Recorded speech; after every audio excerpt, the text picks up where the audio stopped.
Assalamualaikum warahmatullahi wabarakatuh. Perkenalkan, nama saya Ridho Putra Wibowo dari Prodi Pendidikan Ekonomi, Fakultas Ekonomika dan Bisnis dari Rombel PEKOP B dengan NIM 2307010409. Nah, di sini saya akan menjelaskan mengenai dampak dari konflik Timur Tengah yang mengancam pasokan bahan bakar minyak bagi Indonesia dan di internasional. Nah, setelah ini saya akan memberikan video mengenai berita konflik Timur Tengah yang mengancam perekonomian Indonesia dan internasional. Konflik Timur Tengah yang memanas mengancam pasokan bahan bakar minyak dalam negeri yang mayoritas dipenuhi dari impor. Pertamina pada tahun 2023 mengandalkan impor minyak mentah dari sejumlah negara. Terbesar Nigeria dengan presentase 34,21%. Diikuti Arab Saudi 20,65% dan beberapa negara pengimpor minyak mentah lainnya. Indonesia masih perlu impor minyak mentah, mengingat realisasi produksi atau lifting minyak bumi domestik pada tahun lalu hanya 605 barel per hari. Lifting minyak tahun lalu turun dari capaian tahun 2022 sebesar 613.000 barel per hari. Capaian lifting minyak 2023 juga di bawah target lifting dalam APBN 2023 sebesar 660.000 per hari. Untuk memenuhi kebutuhan dalam negeri, Indonesia juga mengimpor sebagian besar BBM. Terbesar dari negara tetangga Singapura atau yang angkanya lebih dari 56%. Kemudian dari Malaysia 26,75% dan India, Oman hingga China. Padahal jika melihat data penjualan BBM sebelum dan pasca COVID-19, angkanya terus melambung. Di tahun 2021 penjualan BBM tanah air mencapai 70,23 juta kiloliter, sementara di tahun 2022 naik hingga 77,95 juta kiloliter. Baik, setelah melihat video dari konflik Timur Tengah itu, saya akan menjelaskan mengenai dampak dari global maupun dari Indonesia sendiri. Yang pertama yaitu dari global.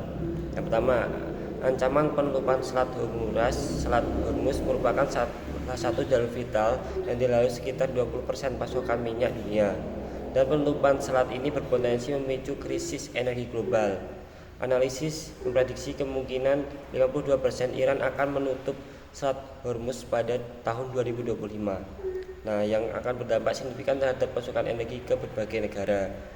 Yang kedua yaitu ada lonjakan harga minyak dunia. Jika penutupan Selat Hormuz terjadi, harga minyak dunia diperkirakan akan menyentuh kisaran 80-83 per barrel. Goldman Sachs bahkan memprediksi harga minyak Brent dapat mencapai puncaknya pada 110 US dollar per barrel.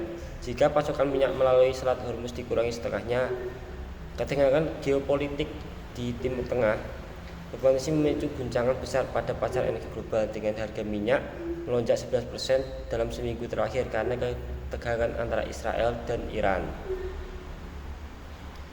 Nah, selanjutnya dampak yang dialami oleh Indonesia yaitu yang pertama ada biaya impor membengkak. Indonesia sebagai net oil importer sejak 2004 akan menanggung biaya impor BBM yang lebih mahal karena kenaikan harga minyak dunia.